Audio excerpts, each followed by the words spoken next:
Yo, what up, guys? Today we're going to be talking about the concept of fake turrets.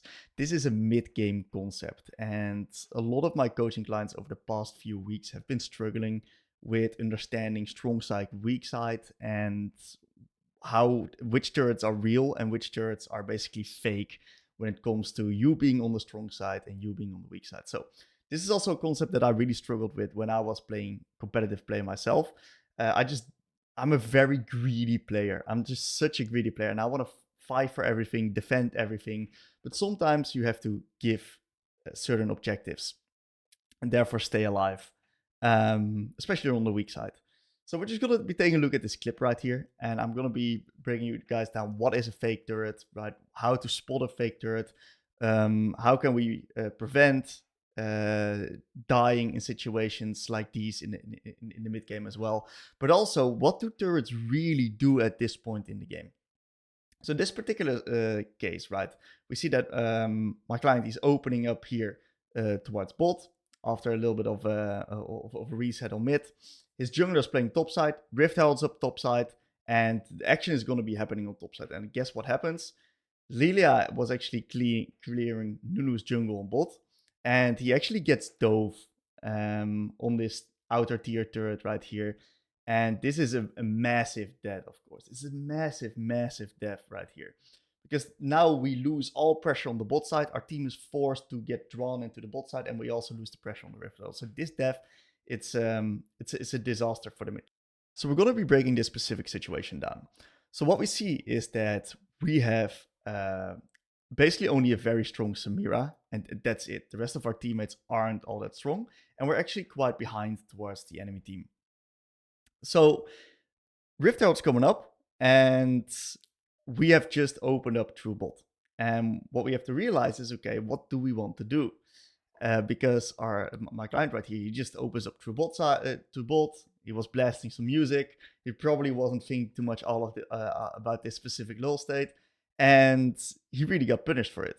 So what should we actually do in this particular moment? Well, first of all, we got to realize, okay, where do we want to play and what do we want to play for? Because we are quite behind. Basically, a 5 versus 5 onto the Rift Herald can be pretty tricky. But we have to keep in mind that also our Samira, like there's 8 kills in the game, and our Samira has 8 kills. So it's literally all about the Samira. Samira is a strong member. We want to definitely be playing around her. And in this specific situation, we see that this O3 Nidalee is now mid lane. We don't have any control and around the bot side of the map. So we are basically opening up on weak side right here. Weak side Tristana without TP, it's not really what a champion like Trist wants to do. We cannot really utilize our push power. We cannot really utilize our tower damage threat. So the way that we need to approach this, if we open the bot side, is we need to call up our Nunu to actually open a bot with us and then hover us so we can actually use the strengths that Tristana has. But we cannot really do that as well because our Samira is top lane. And that's the guy that we want to be playing around. So we need to be swapping up the lane assignments here. We need to actually go mid ourselves, force our Nidalee to go towards the weak side on bot, and maybe we can find an opportunistic pick together with our Nunu engage onto maybe the side of Samira, because once again, we need to be playing with the Samira. This is the guy that will win us the game. We are all too far behind. We're not going to do it ourselves. But this is not something that went through this client's mind right here. And he was just opening up the bot. He saw the Lilia even on the map right here. We see the Lilia on the map, and he sees this tower, and he's like, I'm safe with this tower. Even though I'm on the weak side, I'm safe in this tower. And what actually happens is he just goes through here. He's watching a little bit of the map. He's rearranging his champion portals. And what happens? He instantly gets dove and he gets killed because he just didn't think that he would be under threat right here. And it makes sense, right? It makes sense that he wants to defend his tower. It makes sense that he thinks that he can possibly do it and that he's possibly not under threat, because it's a pretty deceptive position on the map right here. This is also why we call it fake towers. So if we look at how the map actually looks around this part in the game, we can really start breaking down why this tower is actually fake and why it doesn't give us a single bit of protection, and it's just really fake protection. If we look at the map state, right, how does the walls interact with the terrain around this tower? As you can see, right, this tower is very easily accessible through multiple different areas. You can go through here, you can go through here, you can go through here. So there's a lot of space and room around this tower for you to position and for you to basically get poked. That's why bot lane dives are also so incredibly easy to execute right now, because of the terrain giving you so much space and it actually being very easy to juggle aggro, play on range, poke the enemies out before, and only committing when you actually see a clear kill window. Plus, what we have to keep in mind as well is if we look at the enemy jungle's positioning, it's really easy for them to get in as well. It's very easy for them to get in, and it's very easy for them to get out. This terrain right here, it's very, very easy to abuse this terrain because there's not much terrain. Compare this to, for example, the tower behind it. If we take a look at this tower right here, this tower actually gives real protection. Because for the enemies to want to be diving this tower, they need to be going a whole different direction and extremely deep for them to be able to successful in this. So if you want to be getting dove in this tower, what they have to do is they have to send their jungle all the way through here, being extremely exposed, of course. If you send your player all the way through here over here, because this is the way that they can clear their like prevent the mid laner from escaping right here, they have to commit incredibly far. Plus, it's a very long route around.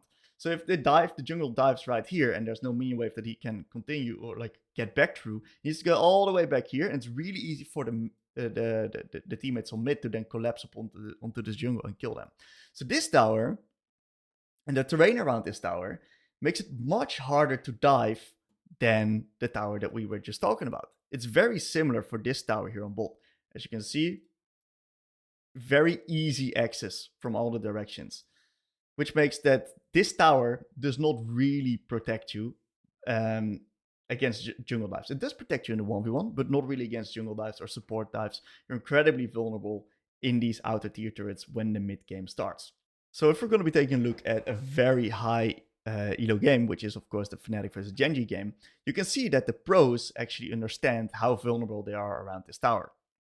So in this specific case, we need to really assess the map state. What we see is that Resorg is hovering humanoid right here on the bot side. We see that Chovy was trying to defend this initial tower, but he recognizes, okay, my Sejuani, look at where his Sejuani is going towards top lane, right? And if we look around this area right here, we see that there's so much vision for Fnatic. Genji doesn't really have any vision set up right here. These guys are setting up vision around the top side. So this is now the hardcore weak side of the map. And Chovy recognizes, okay, me as a Corki, right? I am incredibly vulnerable to a tower dive from a Wukong. Wukong is very strong. He's got his full item. If Wukong just waltzes around here and Chovy's under tower, he's basically dead because Wukong has set up CC for humanoids humanoids combo as well. So basically just get insta one shot without anyone being able to do anything against it. He's just gonna get dropped insta one shot. So he recognizes this. He recognizes that his jungle is clearing towards top, and therefore he respects this. He tries not to save this tower, and he's actually very happy just giving it up, opening up top side, recognizing he doesn't really want to be on the weak side right here, and just playing for the Herald, securing the Herald together with his team, because this Herald is going to allow them to get the mid tier 1. So he's basically trading the bot tier 1 for the mid tier 1. And what's happening then afterwards right here is that Keen is now going towards bot lane, where all the vision of Fnatic just was, and he's now going to be taking this bot lane tower. And Fnatic, right, they're quite late on the response right here. And by Chovy giving up this tower, they basically secured themselves a much better advantage somewhere else. And he didn't die right there, which is, of course, crucial. If Chovy dies there, gives the shutdown to Humanoid, game looks completely different. And, of course, Chovy still makes a mistake afterwards. We're not all perfect. Chovy is almost perfect, but we're not all perfect. So, but this shows the ID pretty well. And a final thing that I want to note, right, is it's okay to drop outer tier turrets. The main reason why it's okay to drop outer tier turrets is because of the fact that whenever you're in the mid game, what you see a lot is that waves will be bouncing up and down between the side lane waves. And what you have to understand is that when you are actually going out and defending or like taking the wave around an outer tier turret right here, you also have to step up much further, and it takes longer for you to get there and get access to that wave. If you're coming, if you're, for example, coming from base and then want to go to mid, right? If you're coming from base and the wave actually gets crashed at the tier 2 right here, you can go right here and then right here, which is much shorter pathing. Plus, what we have to keep in mind is that if a tower drops in a set lane, right? So if this tower drops right here, what happens is that the blue side minions will become 6% stronger. For the next tower that drops, that it's another 6%, it's 12% stronger. A lot of people don't know this.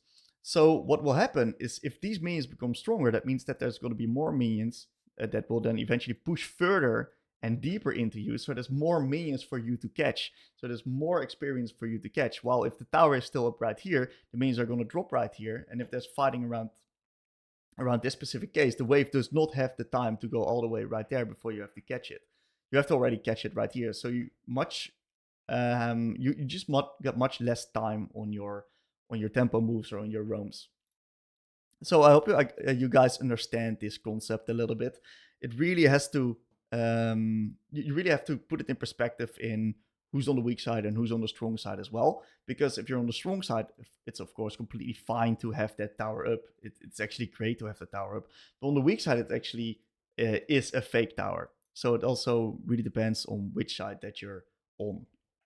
Let me know if you guys have any questions. I understand that this can be a little bit more of a tricky subject, and I'll definitely get back to you.